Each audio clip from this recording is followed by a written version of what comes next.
Daniel Harris, good morning to you. How are you? I'm good, thanks. How are you? Fifth round of the FA Cup. This is obviously about as exciting a tie as you could possibly have, because it pits David Moyes against Manchester United at a time when David Moyes looks like, for all the world, a very good, progressive, humble manager. Yeah, I think the thing with David Moyes is a good manager. He did a great job at Everton. The thing, he wasn't the right manager for Manchester United, and he wasn't the right manager to take over from Alex Ferguson. But that not all managers are good at all jobs. I mean, most managers tend to fail somewhere, and it's about different jobs demand different skills, because finding players for Everton and judging the right players for Everton and playing in the style of Everton, and similar to West Ham, is really different from dealing right at the very top end, where the kind of personalities you have to deal with are different, the kind of football that's expected of you is also different. So because Moyes failing at United didn't make him not a good manager, and we're seeing at West Ham that he's done a fantastic job there. What seems to happen is that he's go on. Do managers peak, in your opinion, Daniel? Do they go through these ups and downs, like in terms of actually their capabilities and their abilities?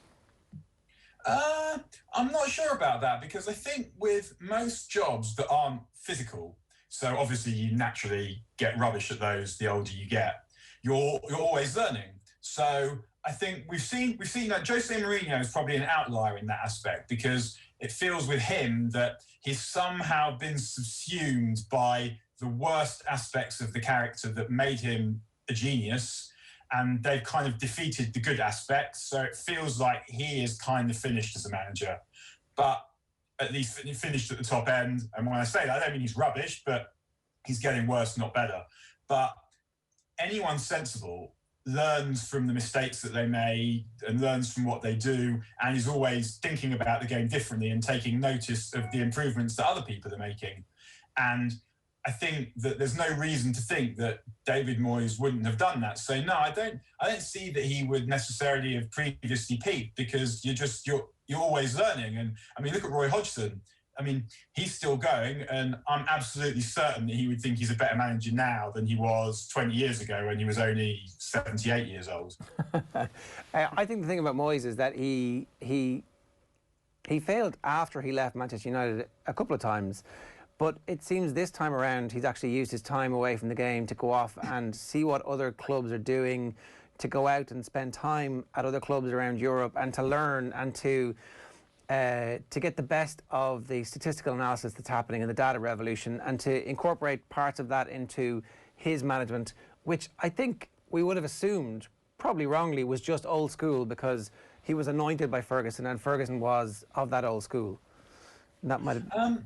I think that all these people are always looking, they'll do anything to get an edge. So I think the idea that any of these guys would suddenly reject something that they could see other people were doing, and not only that, but the people who are succeeding are doing it, whether it's data or whether it's thinking about the game differently, you're dealing with extremely competitive and extremely hard individuals. So I think the thing with Moyes was that what happened at United hit him very hard. You can see it, because he was constantly complaining in interviews years after he left that, I mean, when his contract ought still to have been running, where he was complaining that they should have given him time and he needed more time. And the fact that he was still going on about it showed that it bothered him. But it feels, as you say, like he has got back to thinking about what he does well. So when you look at West Ham, they look like a David Moyes team.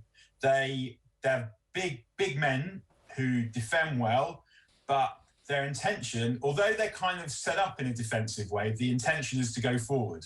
And I think that is the thing about Moyes, is that it's finding that balance. Now, that balance wasn't right for Manchester United, who were at the time were champions and had really good players, but they were also aging players. And it is worth noting that the team he was left by Alex Ferguson was a champion team, but it was a team that was over the hill. And there was something about it that it was almost like there's this old contraption, and only the crackpot genius inventor knows how to get it to work. And Moyes wasn't that. But when you look at Everton, when you look at his Everton team, they were hard and they were solid, but they also had some flair. Like Stephen Pienaar was a lovely player, for example. And I think that's what he's done at West Ham. Moyes respects Flair. He doesn't necessarily know exactly how to generate it. And if he's faced with a choice, he's likely to choose a cautious option. But he understands that to have a good football team, you need players who can play. So he signed Ben Rama. He's now signed Jesse Lingard. And he signed players who can play. And then he's also, what he was always good at was finding players. So he's done that with Thomas Souček, who was a brilliant signing.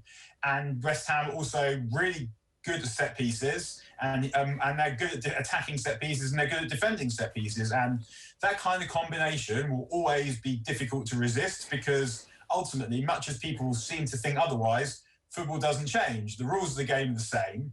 And the things that score goals there'll always be slightly new wrinkles, but a near post corner hit hard and flat is going to always be difficult to defend. And it doesn't matter who the team is. It will always be the case. If David Moyes had been backed at Old Trafford, what do you think his starting 11 would have looked like in year 2, and how would it have evolved?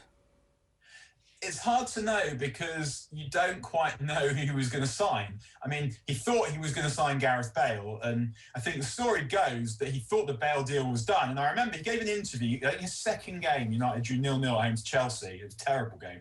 And he gave this really strangely smug interview afterwards that suggested something big was about to happen. And I think the story goes that he thought he was getting Bale until the television showed him otherwise, and that Bale was going to Madrid. So the fact that he then went and panic bought Fellaini did not speak very well of what his plans were. But United did need a big overhaul, and whether he was ever going to get the money necessary to do that, I mean, he said no to Thiago and tried to get Fabregas, who ended up not coming. So he did have some idea of what was required. He also knew that United needed pace up front, because Rooney and Van Persie didn't have that. I mean, Van Persie never exactly had it, and Rooney was losing his pace. So he did know that. But I felt like he made those two big decisions. Like, one was Fellaini and the other one was Rooney, who obviously still had some quality because he was wearing Rooney.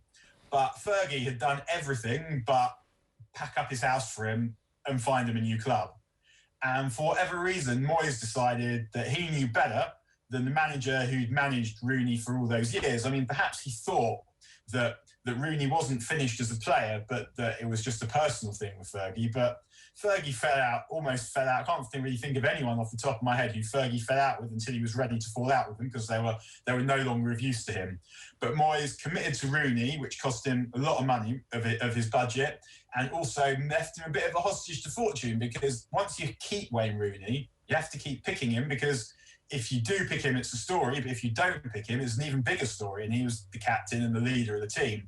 And I think that decision to sign Fellaini and that decision to keep Rooney made it really hard for Moyes to come back. So that by the time he went into the market again and he went for Juan Mata, who was not the right player, but you could see why he thought that he was, things were already quite a long way gone and quite messy, and it was really hard to get it back, because the players had obviously decided that they weren't having him, and the support had also decided that they weren't having him. And as you say, as I think it's an advert, you don't get a second chance to make a first impression. I think it was the old Lynx advert. I can get the whiff of Lynx Marine in my nostrils as I say it, but it's really hard to come back when you start as badly as Moyes did, and he couldn't turn it around. But that, as I say at the beginning, that doesn't mean he's not good at what he does, because he is. And West Ham is the perfect job for Moyes. If he'd got Bale, what would have happened? If what? Sorry? If the Bale signing had happened, would that have been a transformative? Yeah. Yeah, you're talking about something very different at that point, because you're signing one of the best players in the world at the peak of his powers. So if that happens, I mean, you don't know what's going to happen, but yeah, you're adding 30 goals a season to your team, and you're probably making other people want to play for your team more as well. I don't think that United suddenly win the league under Moyes, because Ferdinand and Vidic were coming to the end, Evra was coming to the end, and there's nothing to suggest that Moyes has the ability to build a title-winning team. Doesn't mean he can't, but there's no evidence to say that he can. To build a title-winning team and to find players who are good enough to form that title-winning team. He's good at finding players who will get a mid-ranking team up to sort of the lower top rank. We know he can do that. but it's not clear that he knows what is required to win titles because he's never done that before. But then, I mean, Louis van Gaal has done that before and he couldn't do it either. And Jose Mourinho has done that several times before and he couldn't do it either. So we can't criticise what David Moyes did at United without also criticising the owners who weren't that interested in United being the best team because they wouldn't put the money in that was necessary to do that. And when you're losing some of the greatest players that English football has ever seen, usually it's going to cost a lot of money to replace that, or it's going to take a lot of time. And neither of those things were forthcoming from Moyes. One thing on the current season with David Moyes and the Jesse Lingard signing, as you mentioned a moment ago, is there a part of the Manchester United part of you that's just loving this, that is feeling warm and fuzzy seeing Jesse Lingard link up with David Moyes and seeing David Moyes being able to nurture Jesse Lingard and perhaps take him back to some level of form that he, I guess, did show at glimpses a couple of seasons ago for Manchester United? I guess... I can only really answer that question as a United supporter, right? So I'm going to say I don't really associate David Moyes with Manchester United. He wasn't there for very long. The time that he was there went very badly. So I would love to see Jesse Lingard become the player that he is at his best and produce that consistently. But doing it with or without Moyes doesn't have very much emotional resonance for me, because Moyes doesn't have very much emotional resonance for me. But Jesse Lingard has an absolute stack of emotional resonance for me because I saw him score the winning goal in the FA Cup final in extra time when United had 10 men. It was a brilliant goal, and I guess if it was the only time I feel I've ever cried at a football match. Because, ultimately, I guess whenever we cry, we're thinking about ourselves. And it's also probably fair to add that a drink had been taken. But what happened was that Saturday morning, I'd been to synagogue with my wife and my daughter. Well, I'd been first and they'd come afterwards. And they were racially profiled on the way in and prevented from entering. So a few hours later, after the aforementioned drink had or had not been taken, hard to say, to see, I guess, someone biracial score an unbelievable winning goal for United with 10 men was more than I could handle at that moment. So I do have a lot of emotional... Jesse Lingard does resonate for me emotionally. And I think it's also because he grew up playing for United. He achieved his dreams of playing for United. And as football supporters, I think we can all appreciate how moving that is when we see young players who've been at the club a long time make their name at that club. And then when they have a moment, and some of the other moments too that Jesse Lingard had, then we feel that deeply in our soul, because our football clubs are reflections not just of football, but of who we are, because often they're passed down to us through the generations. So by following them, we're not just doing things that we do, we're doing what our parents did, what our grandparents did, and the stories of those clubs and of the things that they've seen are passed down to us like family history. So we feel all of those deep in our soul, and they're expressions of family, of heritage, and of identity. And for me personally, Jesse Lingard is absolutely part of that. And he played for England in the World Cup semi-final. So his career, when he sits back and starts doing the after-dinner circuit, he'll have some good stories about big games and having made it as well. I want to just ask you about this because Phil has pointed out it's 7 years to the day since Manchester United drew 2-2 against Fulham. It's under David Moyes. This was the game of crosses, a record 81 crosses against Fulham, who at the time were bottom of the table. Fulham scored an injury time equaliser. Do you remember that game? Have you done a full pod on that yet? Who could forget that game? The game of the crosses. Who could forget that game? Yeah, I absolutely do remember that game. And I mean, it was one of many under Moyes that were just. I mean, I think people's hope had gone by this point. He lasted a few more months, but it felt like it was over at that point. And that is one of the things actually with all the post-Fergie managers. They all kept their jobs for longer than they should have done. Possibly because of contractual terms that meant they got less of a payoff if they got fired after Champions League hadn't been achieved. But it was the same with Van Gaal. I remember there was a dreadful game away to Stoke in December around Christmas of Van Gaal's second season. And United lost, I think they lost 2-0. It might have been 2-1, but they were absolutely walloped by Stoke. And at that point, you knew it was over. but he's stuck it out until the end of May, until after the cup final. And similarly with Mourinho, in the summer before Mourinho's last season, or last half season, Edward had refused him Harry Maguire, then briefed to the press that he didn't think Harry Maguire was good enough and that kind of thing. And I might have been right about that. But if you're publicly challenging the footballing judgment of your manager as someone who could not know less about football and have no less expertise in football relative to Jose Mourinho, who's one of the greats of the game, it is time to part ways with that manager or leave your own job. And again, that didn't happen. And Mourinho stayed for another few months until things got even worse. And it was at that point that he got fired. So, yeah, I absolutely do remember that 2-2 against Fulham. I don't think anyone will forget that 2-2 against Fulham. And it's fair to say that I think that United now are better than they have been at any time since Fergie by a long way, but they still have some distance yet to travel. Yeah, and so Tommy, who is our producer, who you know is a Manchester United fan, he's got the words bottling it beside the 3-3 draw that he wants me to ask. I don't think they're bottling these games because they're not good enough to bottle it just yet. If they were miles ahead of everybody else and just as good as Man City and they were drawing 3-3 with Everton in matches, then you would say they're bottling it. But to bottle it, you have to be really, really good in the first place. Sort of. I think that Jamie Carragher did some good analysis on Everton's equaliser on last night, where he pointed out that he was saying when he was defending a free kick, he would always get really nervous when it was like a late free kick. And rather than have the line as high as the line should be, he would be more inclined to drop and just make sure that it was him that headed the ball away. And that was what he thought Harry Maguire was doing, because it was him who played everyone on side. And the problem was that the line was too high, and Harry Maguire was thinking, well, he's the captain of the team, so he's going to try and head that ball away. So there was an element of nervousness, but I also agree with what Tommy's saying, that all of the things that you would criticise this United team for, or all the things that you would say might go wrong, or even the things that look a bit unfortunate, they all add up to not being quite good enough at the end.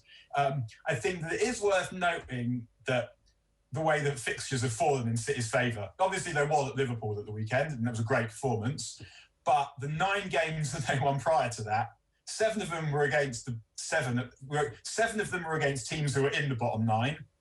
One was against Frank Lampard's Chelsea, just as they're in the process of getting the manager sacked and falling apart. And the other one was against Villa, where they had that ridiculous luck from the refereeing decision. So I think that you do want to note that, but ultimately City are the best team in the league. They're the best team in the league by a distance. And now they have this run of really difficult games. They've got no more gimmies left. Even if they start slipping, I don't think that anyone would expect United to put a run together that's good enough to punish them for that, because ultimately they're not good enough. The defence in particular isn't good enough. But the way they're attacking these days is really encouraging.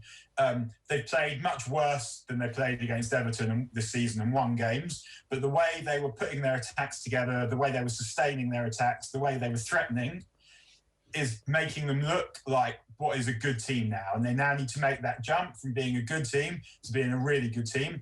And that's going to require some incremental and some internal improvements, what Wenger used to call internal solutions, but it's probably going to require another player or two as well.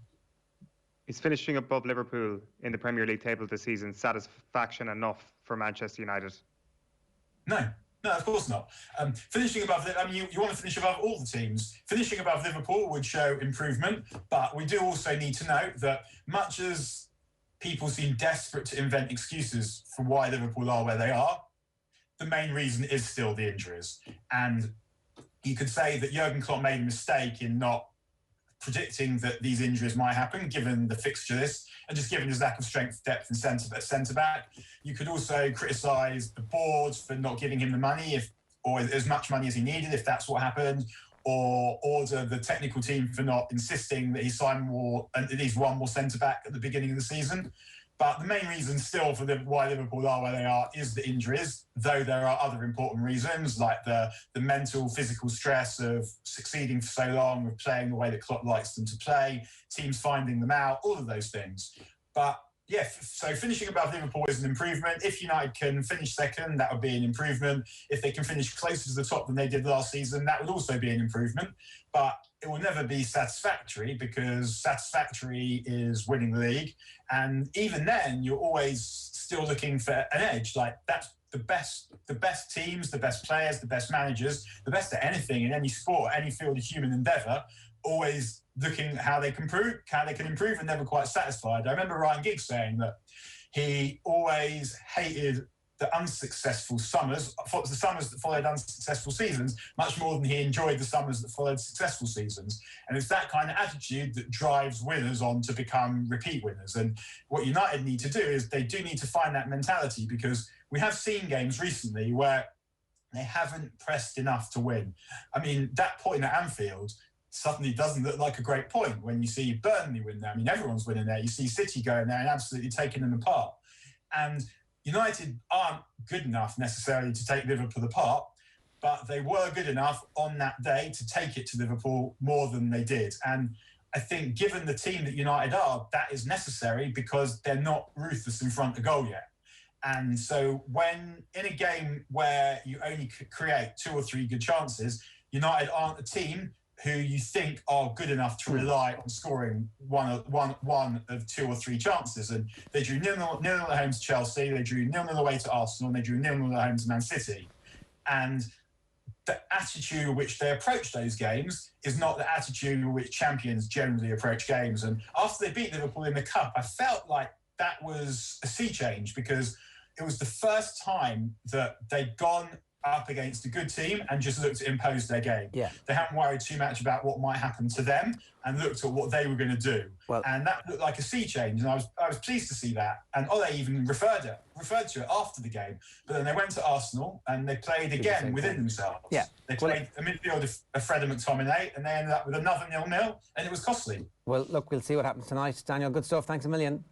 No, I was going to see you again, lads. Have a good day, everyone. Daniel Harris giving us some thoughts there. That game in the FA Cup tonight, we'll talk about it on tomorrow's show as well.